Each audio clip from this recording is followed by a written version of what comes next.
Hey everyone, Matt here on the Vinyl Head UK channel. It is time for another vinyl appreciation video. Feels like I haven't done one of these in a while. I don't know why. Put a couple of gig review videos out. Hope you've checked those out. One from Blackstone Cherry. One from Skindred has gone out. Quite enjoy doing those gig reviews.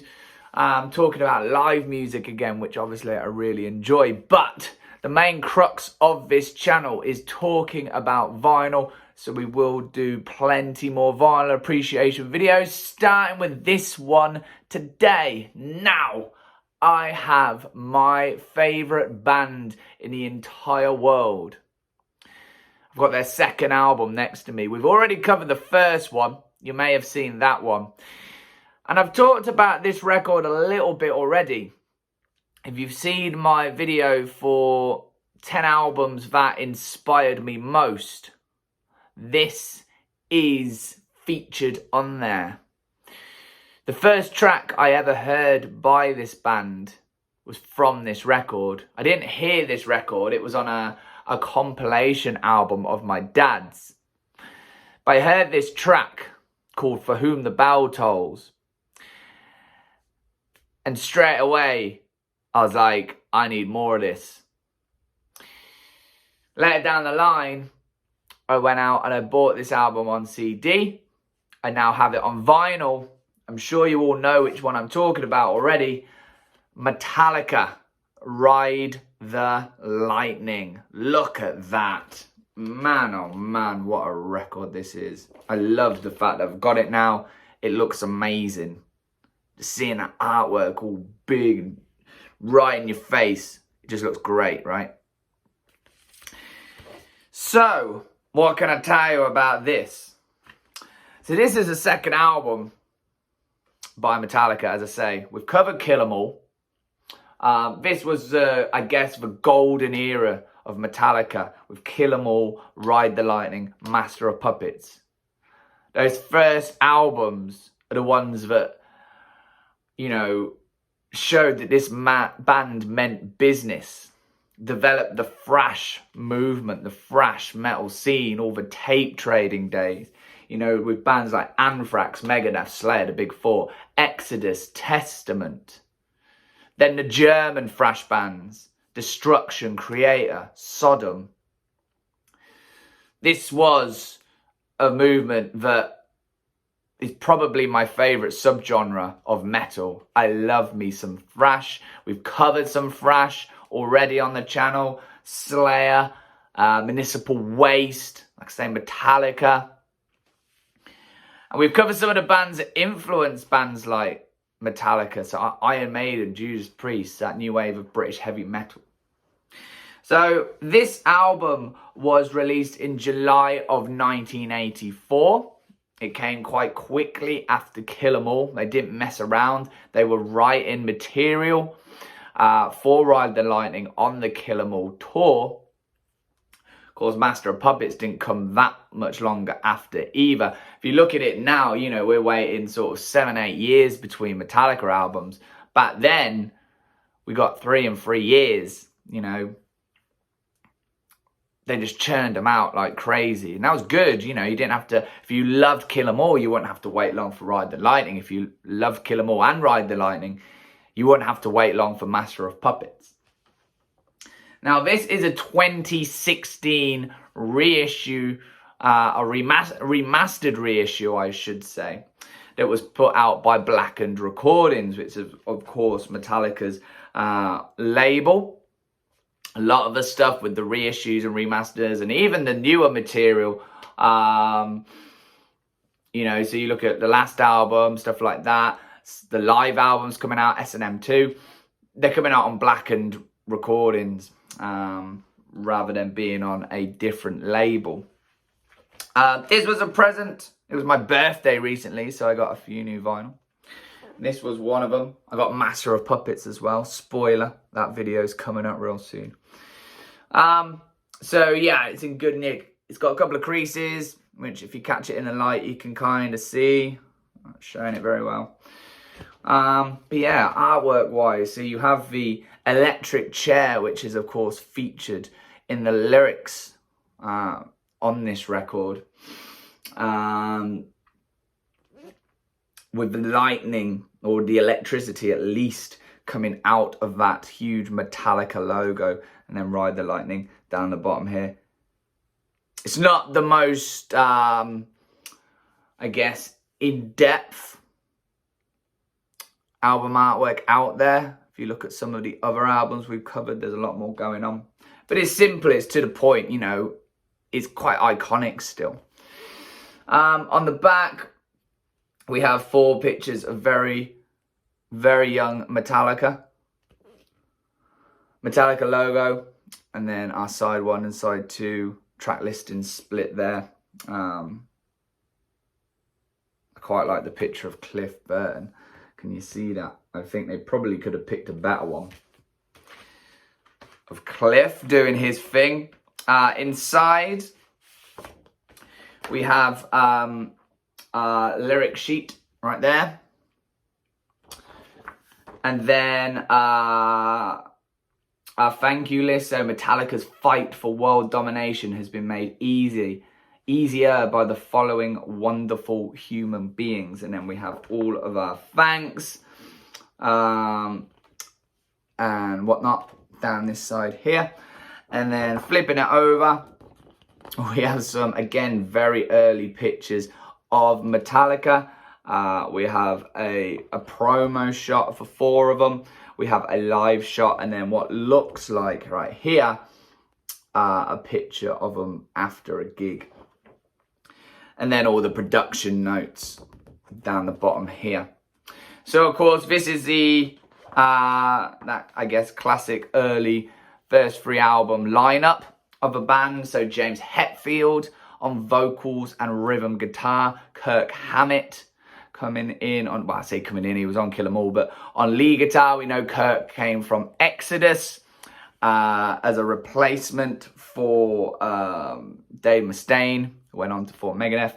Cliff Burton on bass, and then of course little Lars Ulrich on drums. I forgot, let's have a look at the record itself. So paper sleeve right there, nice and basic. It's 180 gram, big chunky record. Where's side 1? Side A, there it is. So Metallica, Ride the Lightning, and our track listing. It's all pretty simple, nothing too crazy on that. It's the same on the flip for side B. And yeah, like I say, 180, so it's big, chunky, nice sounding record right there. So yeah, that was the lineup. Of course, it stayed like that through Master of Puppets. We all know what happened with Cliff. Unfortunately, lost him in Sweden on a horrible tour bus accident, which, of course, then we had Jason Newsted coming in for Unjustice for All, and then the Black Album. But let's focus on Ride the Lightning, as I say. Second album of theirs. We've gone through the lineup. So this was recorded in just 3 weeks. Again, we speak about length between albums, but also the length of recording has hugely gone up for bands wanting to get the very best recording they can. But this was done in 3 weeks. The reason being, about 30 or so days after they started recording, they already had gig commitments and a tour commitment. So they had to get it nailed down in just those 3 weeks. It was recorded in Copenhagen, in Denmark, of course, Lars Ulrich's home country. And it was the first album that was co-produced by Flemming Rasmussen, who Lars picked based off the recording of a previous Rainbow record. Flemming Rasmussen recorded a Rainbow record. Lars liked the sound, and also Lars wanted to record in Europe. He had his European connections, being Danish. He would, you know, follow bands around the UK and Europe, hear those stories about, you know, Saxon and following Motorhead and throwing up on Lemmy and stuff like that. And of course, the band's sound was heavily influenced, as I mentioned earlier, by the new wave of British heavy metal sound. Bands like Budgie, Tigers of Pantang, Iron Maiden, Judas Priest. Even the European bands like Merciful Fate, who I'll come on to in a moment. But off they went to Copenhagen to record in about 3 weeks. And as I say, speaking of Merciful Fate, they actually rehearsed these tracks in Merciful Fate's rehearsal space, which I think for a young Metallica and a young Lars was pretty much a dream come true. That would be like myself going off to record in Metallica's space, or, you know, any one of these bands that I mention frequently. It was a kind of an interesting time. So through Kill 'Em All, I think James wasn't favouring massively being a vocalist and a guitarist at the same time. I think he wanted to concentrate on that rhythm guitar sound that he had and just playing rhythm rather than being a vocalist as well. I think he was still developing his vocals at that point. But the vocal gig was actually offered to John Bush, who at the time was playing with Armored Saint, who were, you know, starting to get somewhere and do very well for themselves. We know of John Bush going on to be the vocalist for Anthrax between the Joey Belladonna eras. But John Bush actually turned it down because he wanted to concentrate on Armored Saint, who were doing well at the time, which meant James had to continue on, thankfully, as vocalist and rhythm guitarist as well. But I think he'd just become a little bit disillusioned at that point. But I'm glad that John Bush turned it down. Who knows what would have happened with Metallica, whether they would have become as big as they did had he took over on vocals.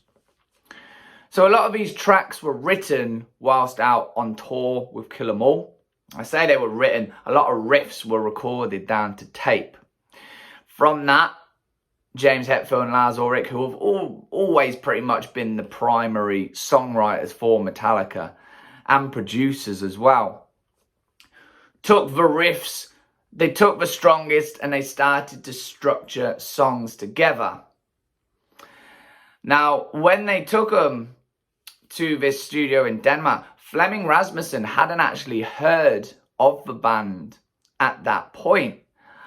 He'd listened to some demo tapes and some of Kill 'Em All and knew that this band had potential. But interestingly enough, the staff at this studio in Copenhagen weren't too favourable of having Metallica there. They didn't think it was really that good, the stuff that Metallica were producing. You have to remember this was quite, I guess, revolutionary at the time. We hadn't really heard a band kick up the speed and do something like this really all that much.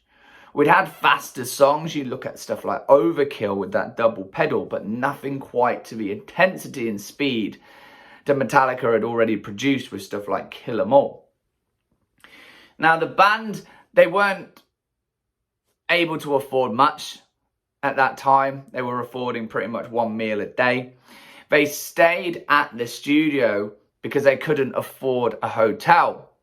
So they basically slept during the day and then recorded at night, due to the fact that bands had already booked in some studio time during the day and were recording and producing during the day. So Metallica had to work through the night. But, you know, needs must at that time. I'm sure they look back, you know, on those days and are glad that they did it. Look at where they are now. So yeah, a lot of the ideas of the tracks were written by Hetfield and Ulrich. Those riffs were put together and song structures were made. Interestingly enough, Flemming Rasmussen and Flemming Larsen, who was Lars Ulrich's longtime drum tech, actually had to teach Lars a lot about timing and also rhythm theory. It was noted that Lars, when recording, also live, would speed up and slow down on his tempo. He couldn't keep that tempo. We all know what people think about Lars's drumming. It's very Marmite. You either love it or you hate it. But yeah, his tempo was up and down. He wasn't really taught on the theory side and stuff like that. the rhythm theory and things like that, you know, so they had to sit down and teach him, which I think ultimately bettered his drumming. Well, it had to, you know, to keep that tempo where it should be rather than going off, you know, like 30 BPM more or dropping down 50 BPM, whatever. And just keep it, you know, a lot more structured more than anything. Cliff Burton as well. We all hear the stories of Cliff's influence on the band. Cliff actually had more to do with the songwriting and the song structures on this record, which you can tell. If you listen to Kill 'Em All, it's 100 mile an hour. There's no let up. You know, from Hit the Lights to Whiplash to Seek and Destroy to the Four Horsemen. They're all at a pace, those tracks, really. Metal Militia. It's all in your face fresh. When you listen to Ride the Lightning, the tempo's dropped. It's heavy, but we scale back a little bit. We still have stuff like Fight Fire with Fire and Trapped Under Ice, those faster tracks. But stuff like For Whom the Bell Tolls, we have it down at a slower pace. We have the instrumental of Call of Ktulu, which is huge. And then we have like a power ballad as such with Fade to Black. He brought in the music theory side. He brought in acoustic guitars. He brought in instrumental interludes more. And had a much more prominent effect on that songwriting, which, as I say, you can definitely tell. I think an album like And Justice for All, Cliff would have loved. Bar the bass being low, you know, I think his bass would have been more prominent in the mix. But that's the sort of album I think he would have loved. He had a very different love of different artists than the other three. He might not necessarily have been brought up on that new wave of British heavy metal sound. His influences were much more diverse, and I think that, you know, had an effect on the songwriting, him having a more prominent role in that. There are still a couple of tracks which were written by Dave Mustaine, who I mentioned earlier. We know Dave to be the original guitarist for Metallica.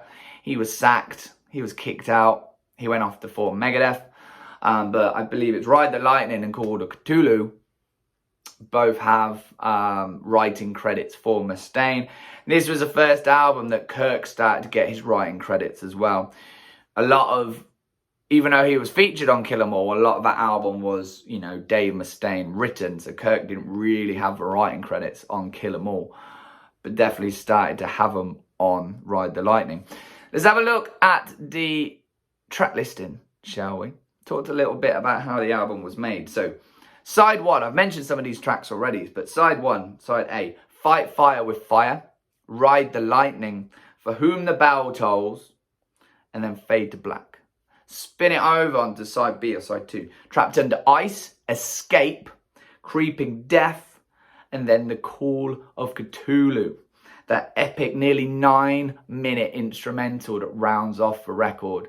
We, of course, know that they went on to do a few instrumentals. There's one on Master of Puppets, you know, there's a few others that they've done. They've started to bring them back round now. Hardwired. We saw instrumentals. I think we saw one on Death Magnetic. Did we see one on Hardwired? I can't remember now.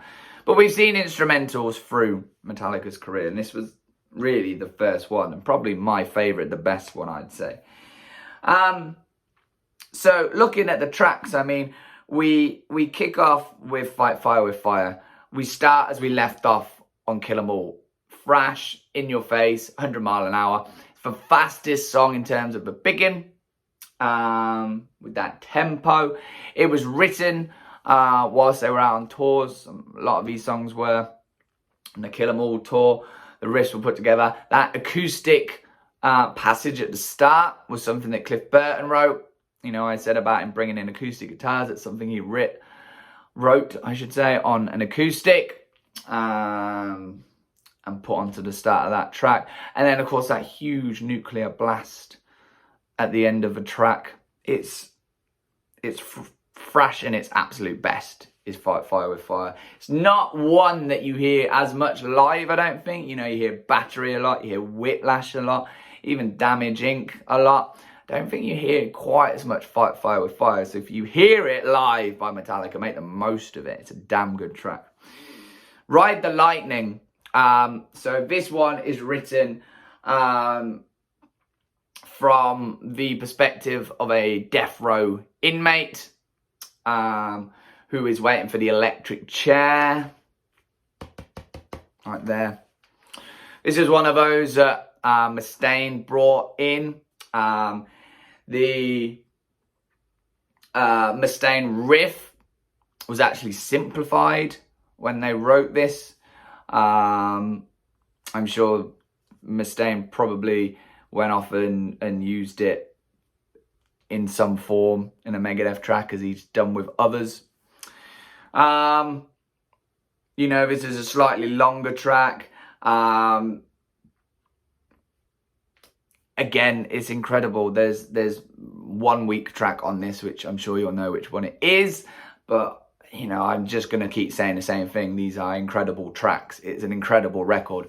For Whom the Bell Tolls, we've spoke about this one. This was the first Metallica track that I ever heard. It was on a compilation album that my dad had, one of those typical the best air guitar tracks in the world or whatever it was. And I heard the bells, a couple of chimes, and then this riff, which I thought was a guitar, and I later learned that it was Cliff Burton on his bass, using a lot of distortion and a wah-wah pedal. I'd never heard anything like it before. You know, the stuff I was listening to at the time didn't even come close to this. And it sounded incredible. I'm sure we've all probably seen that archive footage of Cliff playing this live in a giganto stadium with his denim, headbanging, classic Cliff Burton. I wish I had got to see him live. And then we just go into that heavy riff. It's not fast, it's not thrash per se, but my word, it's heavy. It's a bit like Sad But True, you know, it's not thrash, but damn, that song's heavy. And hearing For Whom the Bell Tolls for the first time, I just fell in love, and I needed more Metallica, and that's where my love of Metallica began. You know, I went straight to school to my friend Andy, who I've mentioned before, coming to download with me. I said, Andy, listen to this. I had my portable CD player. I had this air guitar album. I skipped to this track. I put the headphones on him and said, Andy, your world will change right now, my friend. And it did. And we have become lifelong Metallica fans, both of us. Fade to Black follows. That's what it did. It divided the Metallica fan base at the time. Those that had listened to Kill 'Em All, who had, you know, worshipped this amazing thrash, bang your head record, listening to tracks like Whiplash, talking about, you know, banging your head against the stage like you never did before. Suddenly, though, there was this power ballad. And it divided the fans. Some loved it, some did not like it. But it brought a new depth to Metallica's sound. It deals with Suicidal Force. I believe it was actually written when James was struggling, about 3 weeks before the band were due to come to Copenhagen. They had their gear stolen in Boston. I think they had to be lent gear by Anthrax to finish off the tour they were doing. But a lot of gear was stolen. So someone out there in the world has very expensive Metallica gear on their hands, which would probably fetch a lot of money these days. I think the right thing would, you know, give it back to the band. There's probably some cherished stuff that those guys have.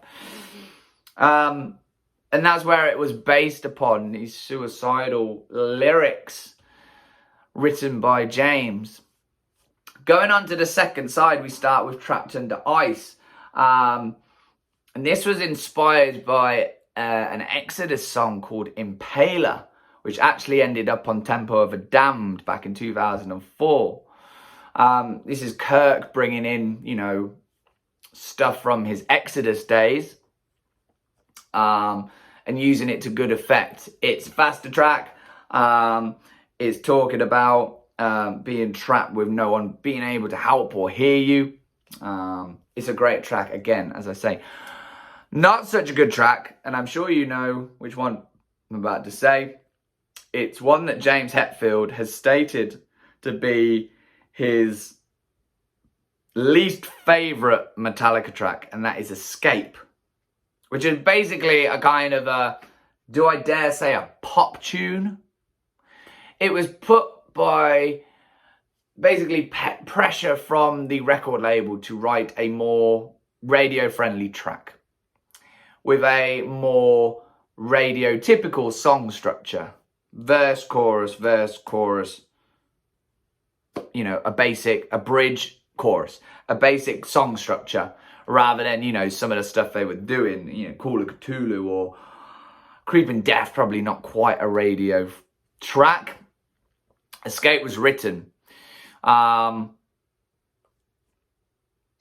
James doesn't like it. It's very different. It stands out on this record. It kind of has a popish feel to it, like I say, dare I say.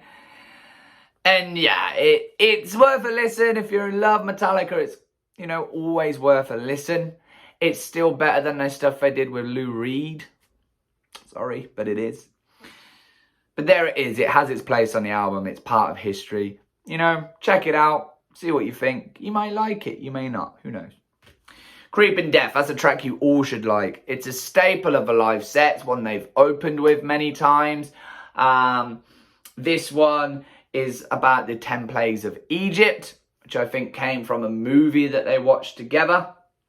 The Die by My Hand part, again, was brought in from an old Exodus idea by Kirk Hammett. And, I mean, this is just epic. Just, yeah, it's a fan favourite. That Die. I mean, it just gets an arena or a stadium just on their feet screaming, Die. Is that not metal enough for you? And then, to close, we have that nearly 9-minute epic of Call of Ktulu. If you've seen S&M, the original S&M from 1999, you'll know that they played this. I think they opened with it. Michael Kamen put together the most incredible piece of orchestration along with Metallica, and it just is fantastic. But even taking that orchestra away and having the studio version, it blows your socks off. It is so good. It's one that, again, Mustaine brought in and wrote a lot too. I believe he actually took the chord structure and used it on Hangar 18, which I'm not sure. I'd have to listen to both next to each other and kind of see that, or one after each other, and have a look. But as an interesting little fact, but it's epic. It's evolvement of Metallica and their sound. You know, as I say, on Kill 'Em All, Whiplash, The Four Horsemen, Metal Militia, Hit the Light, stuff like that. And to go from that, progress it over to something like Ktulu is huge. You know, and I think Cliff probably had a lot to do with that again. It's an interesting way to round up an album with that big instrumental. But it just, you know, it's fantastic. And then that S&M version, absolute masterpiece. Is probably, as I said earlier, my favourite instrumental by Metallica. And they've done a few, but this is just second to none. So sound. Let's talk about how it sounds, the record itself. It sounds really good. I got Ride the Lightning and I got Master of Puppets. And Ride the Lightning sounds a lot better than Master of Puppets. Very quiet. A good soundstage, you know. You pick up everything nicely. You can really hear that bass, which I think is crucial because Cliff Burton was such a good bass player. It's fairly loud coming through the speakers. There's no pops, no clicks, which I would expect because it's new. It was brand new, bought. And yeah, it's for probably one of my favourite Metallica albums. I'm glad it does sound so good. It's not the best sounding in my whole collection. I mean, if you saw my Dire Straits video, you'd know exactly about probably what is the best sounding track that I own. But this isn't bad. Definitely not bad at all. Carry on my Metallica discography. It seems like I'm working through literally chronological. I got Kill 'Em All first, then Ride the Lightning, then Master of Puppets. It looks like it will be And Justice for All next. Who knows? Let's see what happens. But overall, being the huge Metallica fan that I am very, very happy with the Ride the Lightning record. What a record. Even Escape, give it a chance at least. Here's a fun fact, it's only been played live once. And that was when they played the whole of this album from start to finish. That's how much they dislike it. Maybe you'll like it. You should love this album though. That's a given. So go and check it out. Thank you again for watching. Don't forget to subscribe, smash the like button, hit that bell for all notifications, all the usual jazz and metal. Go and buy vinyl. Go and listen to vinyl. Go and check Ride the Lightning out. It needs to be a staple of your metal collection. Until next time, I'm Matt.